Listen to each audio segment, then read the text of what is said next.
Welcome to video 13 in the Aspiring Flutists Epic Inspiration course.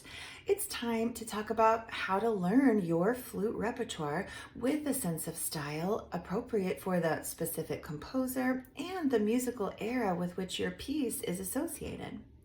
Before we dive into the difference between Bach and Beethoven, French conservatory pieces, and more contemporary music, I'd like to tell you that whether you're a style beginner, you are somewhat acquainted with style, or you've already spent a great deal of time learning about flute style, the style ideas I share with you in this video will simply be prompts for you to figure out your own ways of learning, upgrading, or refining your sense of personal flute style. There are no black and white, right and wrongs, but there are traditions and approaches that can help you feel more comfortable interpreting the incredible variety of repertoire we have as flutists. Before we talk about style, however, I want to cover some of the basics of how to learn any piece of flute repertoire. So get ready to take some notes and collect your rep, prep, and flute style clues.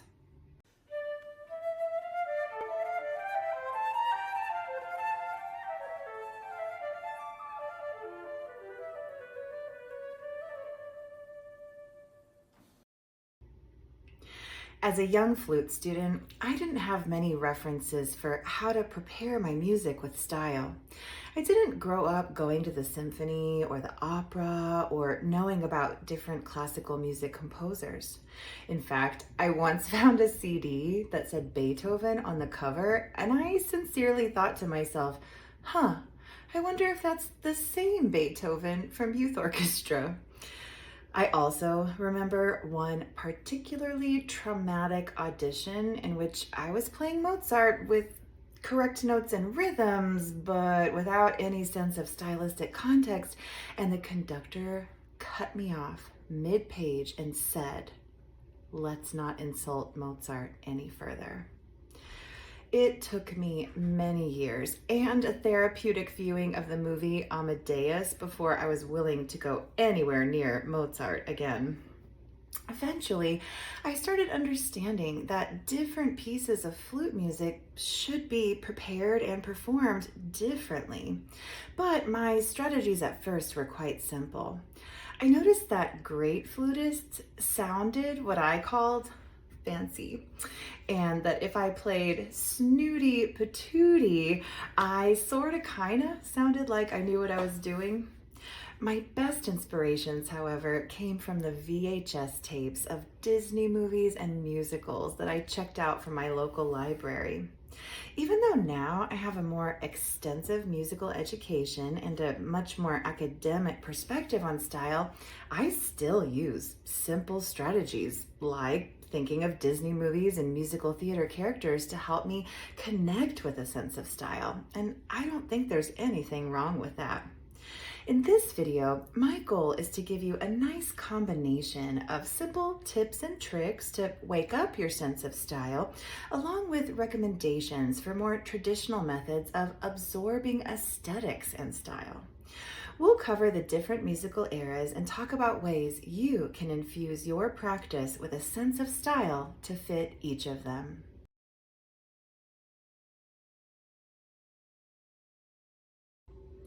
If you're not totally comfortable with the concept of style as it applies to Western classical flute music yet, that is okay. It might be easier for you to think of clothing style.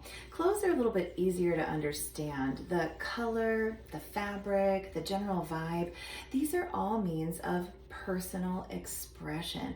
And in the same way, each composer has their own means of personal expression. Only instead of color and fabric, it's more about tone, articulation, dynamics, vibrato, melody, harmony, phrasing, timing. We are sometimes so far removed from the musical time period in which our music was written that we need to do our best to understand that composer's sense of style through listening studies, through reading articles. Even just Google searches can start to give you some powerful clues. And it's not just different time periods.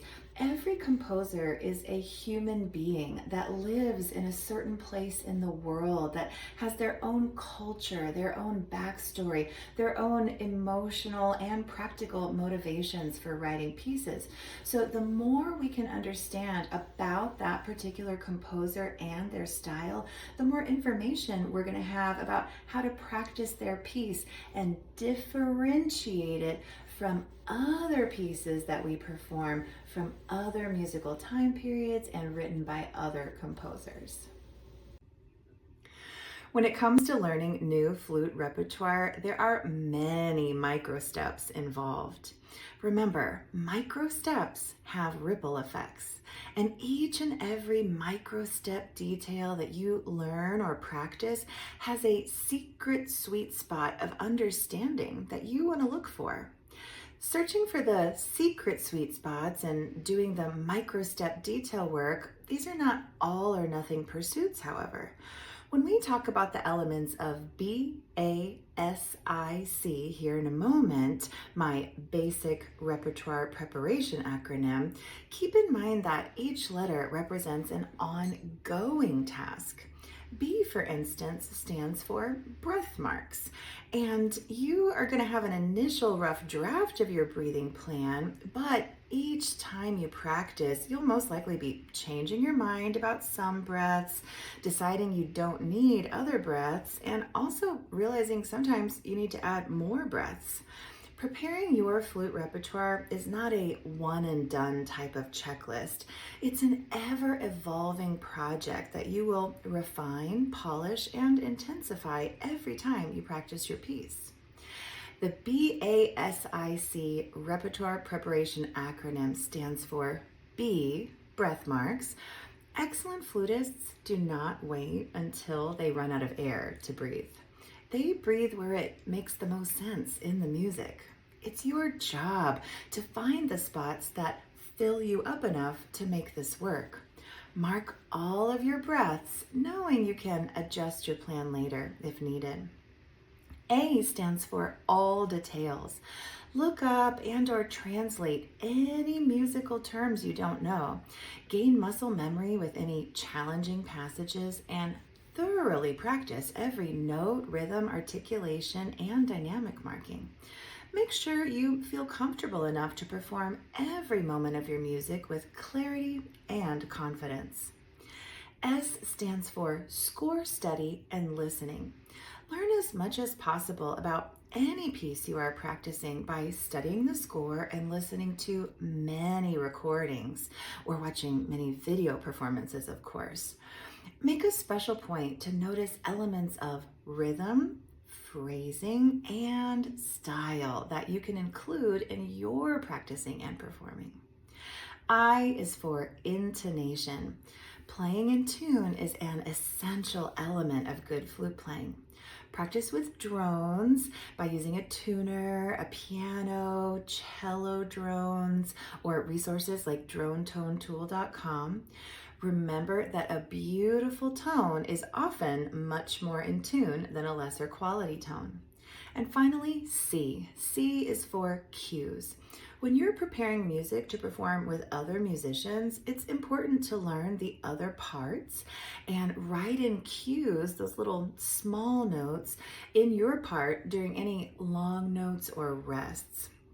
Counting rest is important, but knowing what to listen for is invaluable. You can learn the other parts by looking at the score and or listening to professional recordings of your piece. So anytime you learn a piece of new flute repertoire, you can use this acronym to see if you're really prepared for your lesson or rehearsal.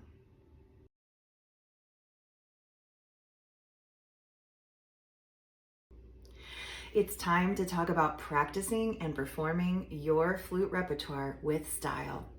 I want to help clear away any busy brain you may be experiencing about musical eras or particular composers. So let's start by covering the basic time periods in which the piece you're currently practicing may have been written. It's rare that you might be performing a piece of music from the Renaissance era on flute, but just in case, it's good to know that music from the Renaissance was written from about 1400 to 1600, and the flute music didn't really show up until the end, about 50 years before the Baroque era. The flutes were wooden, they were different sizes, and they had an airy, breathy tone.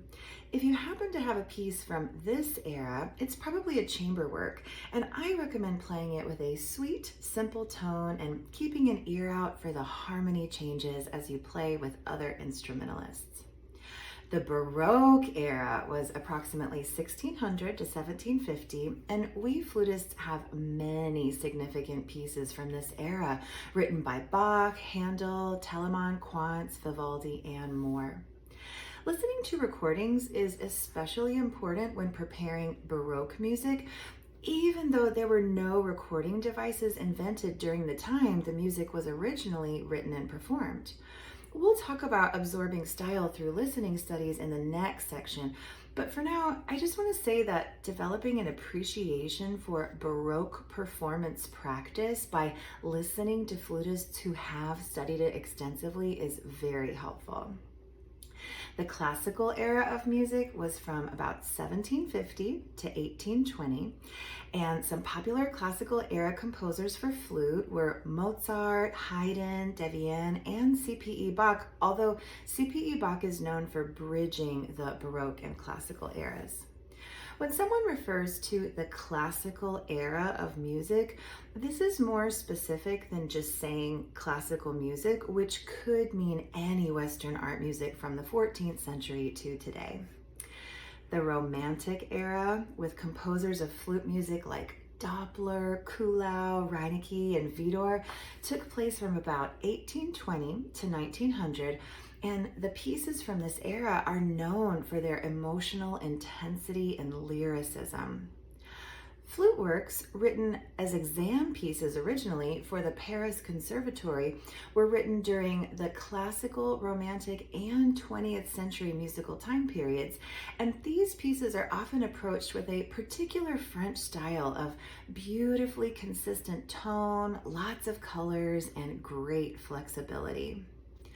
Works for flute written during the 1900s, the 20th century, include many of my favorite pieces of all time, like pieces by Lieberman, Szymann, Taktakashvili, Martinu, Piazzolla, Prokofiev, Gobert, Ionesco, Fauré, Dutilleux, San-Can, and so many more.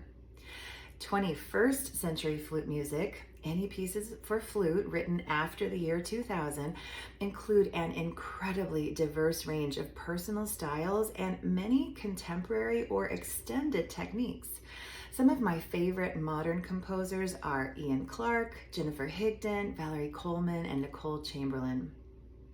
Anytime you learn a new piece of flute music, no need to busy brain or stress about the music history of it all.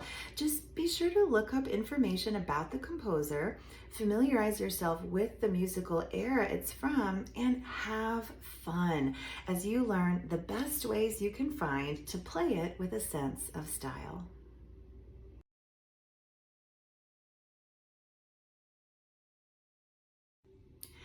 As you are preparing a new piece of flute repertoire, I recommend that you develop an increasing sense of style each and every time you interact with your piece. Throughout this video, we'll discuss many imagination and research-based hooks. A hook is anything you can hook onto that helps your practice or performance. But the simplest and best way to cultivate a sense of style is to listen and learn from great musicians. If you are learning a piece of Baroque music, perhaps by Bach, Telemann, or Handel, it's a great idea to kick off your practice session by listening to a Bach cello suite, appreciating the rich, ornate, expressive qualities of both the composition itself and the approach of the cellist. It's also very inspiring to listen to flutists performing your specific piece or other pieces from the Baroque era on wooden flutes. Simply by listening and absorbing, you'll have a better sense of how to go about tone, articulation, and vibrato as you practice. If your repertoire is from the classical era, it can actually be helpful to listen to Mozart piano concertos or Haydn symphonies for inspiration. If your piece is from the Romantic period, you could gain a lot of understanding from listening to Paganini violin caprices or any of the incredibly beautiful art songs by Robert Schumann. If you have a favorite flutist or classical singer, listening to the differences in the way they sing music from the classical era versus the Romantic era can help you catch glimpses of the elegance and simplicity for classical versus the emotional complexity and personal expression for the Romantic.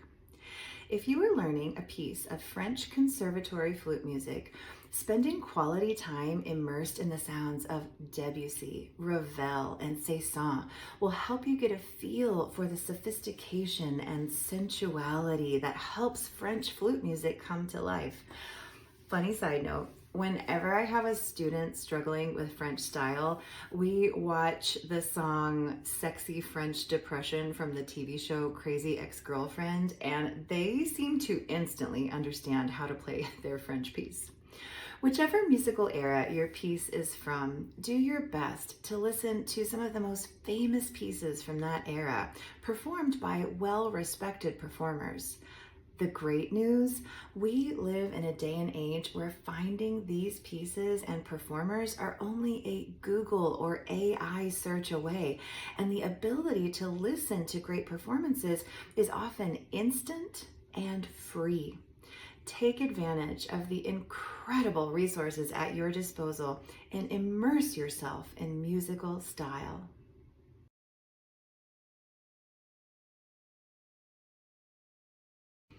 Perfectionist trap alert. Whenever you spend time listening to great performances of music from any musical era, but especially when it's your particular piece, don't feel pressure to copy every single thing that particular performer is doing. It's a great idea to have at least 3 recordings to compare, but even more is better. By listening to multiple performances, you can start to get a sense of traditional stylistic elements versus personal interpretations of those same elements. If you pick your favorite moments from different performances to imitate or emulate, you are more likely to develop a holistic sense of style rather than feeling stuck in copycat mode. Now, imitation is absolutely fine. You have to start out that way. But be sure to learn all the notes, rhythms, dynamic indications, and other expressive descriptions in your music all on your own with your metronome, rather than just playing along with a recording. Playing by ear can work well for something casual, improvisatory, or maybe pop music related, but in order to do justice to the many details given to you by classical flute composers, it's essentially that you truly understand each detail on your own. In video 15 of this course, when we talk about warm-ups and practice sessions, I'll share with you some helpful strategies for how to practice your pieces in progress. But I wanted to take a moment here and talk about how to practice with a sense of style, even when you haven't completely learned your piece yet. Remember that each time you practice your music, you are engaging in repetitions and the process of myelination, programming things in and internalizing them. Even if you don't have a sense of style for your piece yet, try to influence your repetitions with at least the beginnings of style by listening to professional recordings of your piece, other pieces by the same composer, and even pieces from the same musical era before you practice. Even one little idea like Romantic era music is very expressive and lyrical, can influence the way that you go about your repetitions and consequently influence what you're programming into your ears, lips, fingers, and more.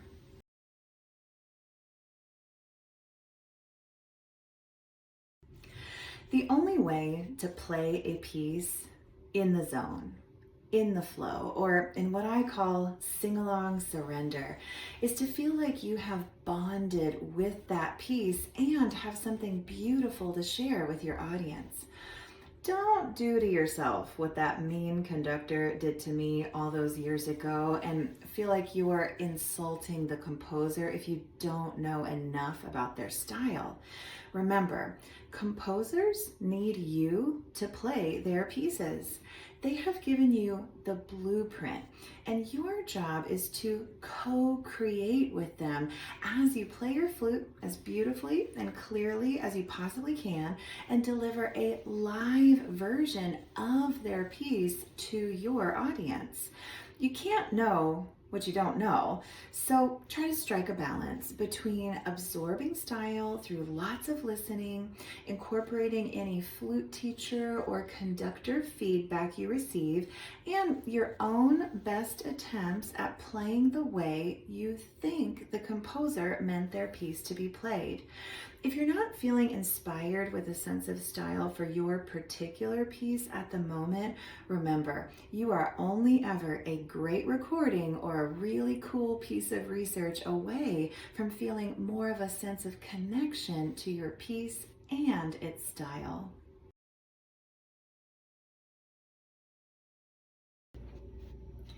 Anytime you're preparing flute music, it's a great idea to stay in clue collection mode. Baroque music, for example, requires thoughtful preparation of ornamentation, and it can take a while to get the hang of this. The 3 books you see on your screen are all filled with descriptions and advice about so many flute playing topics, including Baroque performance practice. I recommend that you add them to your library and refer to them often for all kinds of flute playing ideas, including style. I'm also going to link below a video from Professor Kate Boyd, who is a pianist and will show you some specifics about Baroque ornamentation. Even though she's a pianist, you can apply what you're learning to your flute. I'm also going to show you a trill game that I use to teach my students when they're working on music from the Baroque era or early classical era. We're going to use this excerpt from Movement 1 of the Mozart Concerto in D. I'm happy to say, unlike my teenage self, I'm no longer scared of Mozart. I think it's wonderful, beautiful, exciting, joyful. You know, I told you I watched Amadeus. It was hard to be scared of somebody with that laugh. If you haven't seen Amadeus, you should watch it. So this trill game, it's 3 steps. First, we're going to just practice the upper. The trill game is to get the hang of starting the trill on the upper, which often happens in Baroque and early classical music. When we're used to modern music, we're used to starting the trill on the primary pitch, but starting it with the appoggiatura on the beat can be tricky until you get comfy with it. I have to say, even after all this time, it always feels late to me when I place the upper on the downbeat. So this game can be really helpful. So step 1, we're just going to play the upper, not the trill or the main pitch at all. I'll tap my foot for our metronome.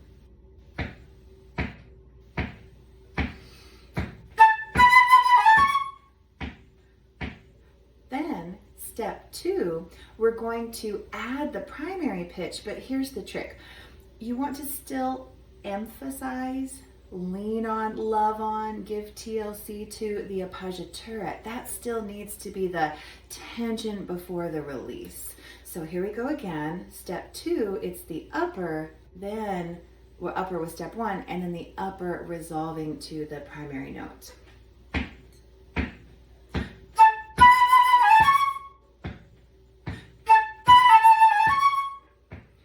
Step three, we're going to add some wiggles. But something that helped me, especially early on when I was getting the hang of this, is to think of it not like a John Philip Sousa trill where you're super excited and your wiggles are really fast.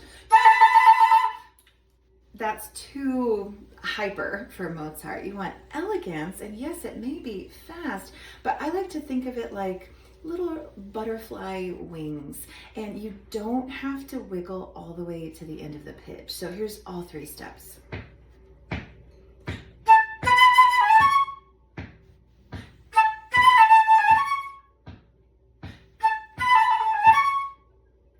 Hopefully this game helps you anytime you're working on Baroque music or early classical music, but be sure to keep researching the performance practice traditions, both through listening and looking at books like these, different articles, collecting teacher advice, and more.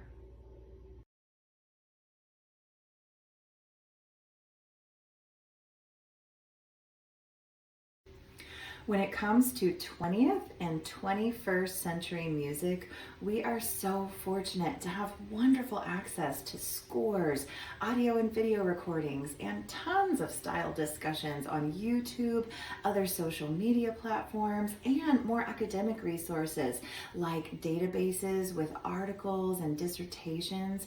Look up everything you can about specific composers, their inspirations, and how other flutists interpret their music.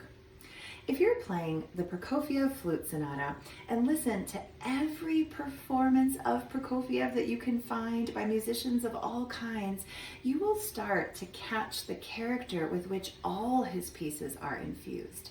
Listening to his Romeo and Juliet or Peter and the Wolf, for example, will give you a sense of how to interpret his articulation and dynamic indications, as well as how to bring the folk melodies, fairy tale elements, and color possibilities to life with your tone, phrasing, and vibrato. If you are working on a piece of contemporary flute music with many extended techniques, watch videos and look up books and articles of professional flutists describing those techniques. Two amazing resources are the book The Other Flute, written by the father of contemporary flute music, Robert Dick, and also a website called For the Contemporary Flutist, which includes so many helpful extended technique descriptions by contemporary flutist composer Will Offermans. I'll link both of those below. Anytime you are practicing extended techniques or a complex piece of modern flute repertoire, be sure to allot more preparation time than usual, often a lot more time, and get really good at returning to beginner's mind each day as you experiment, familiarize yourself with, and eventually program in the ability to execute the necessary skills with ease.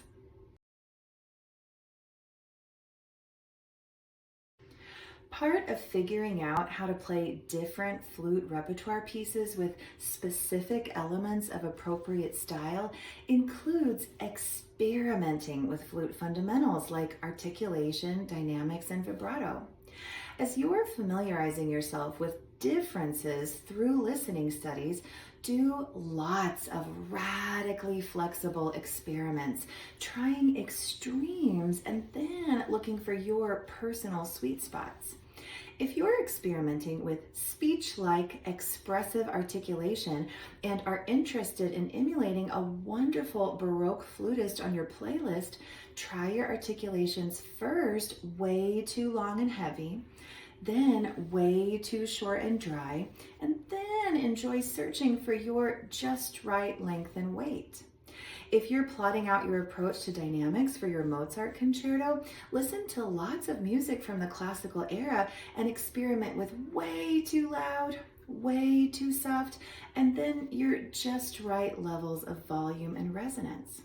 If you're seeking a singing, soaring, passionate vibrato, like your favorite opera singer singing a Puccini aria, experiment with way too fast, way too slow, way too deep, way too shallow before you enjoy discovering your just right speeds and depths for different moments in your music. Being radically flexible will help you keep your ears open and the great ideas flowing.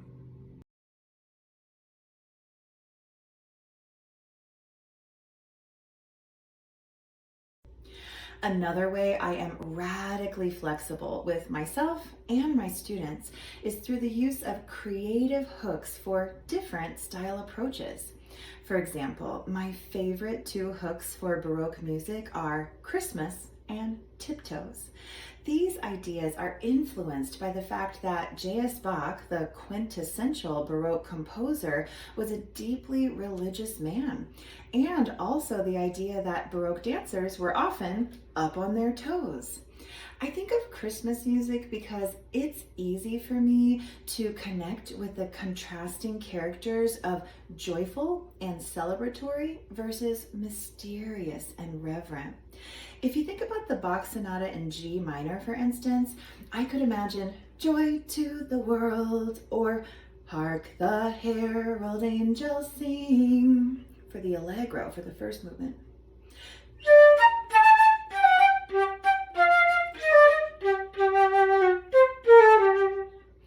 And I could think of the mysterious Christmas songs like I Wonder as I Wonder, or One Small Child in the Land of 1,000 for the mood and atmosphere of the Adagio.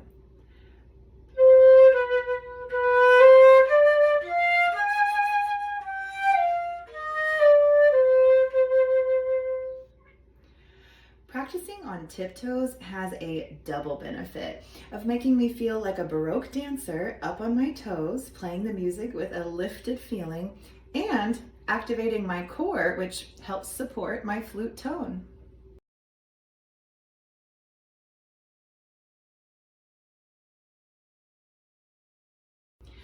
Always remember, great musicians can handle the tension of opposites.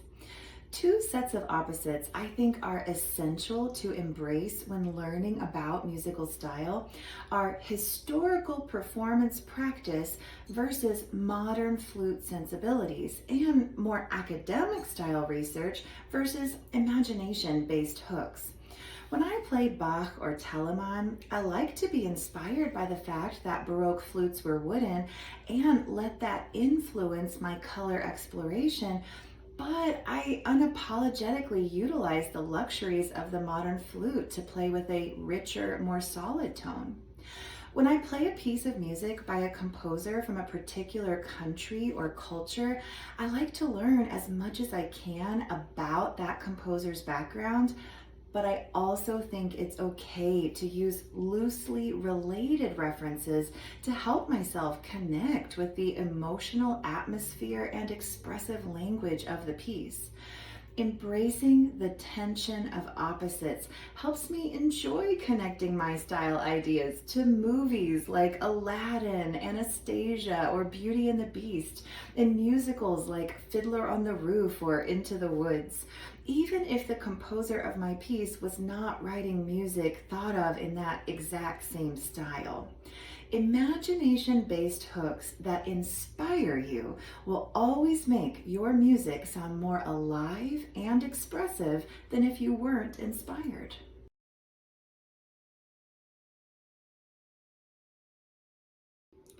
I really believe that love-based decisions make for great performances, and fear-based decisions make for awkward or stressful moments on stage.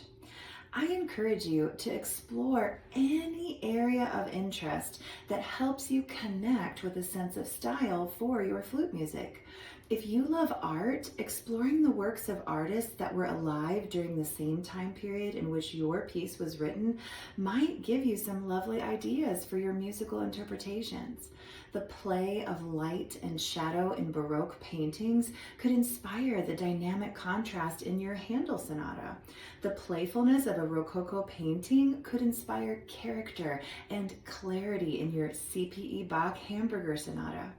If you love reading a poem or novel by Rainer Maria Rilke could help you connect with the passion and lyricism of your Reineke Ballade. If you love dance, watching a documentary about Martha Graham's famous style of dance could help you connect with the style of Stravinsky's Petrushka or Firebird flute orchestral excerpts. Sky is the limit when it comes to making artistic connections and developing a sense of style for your flute repertoire.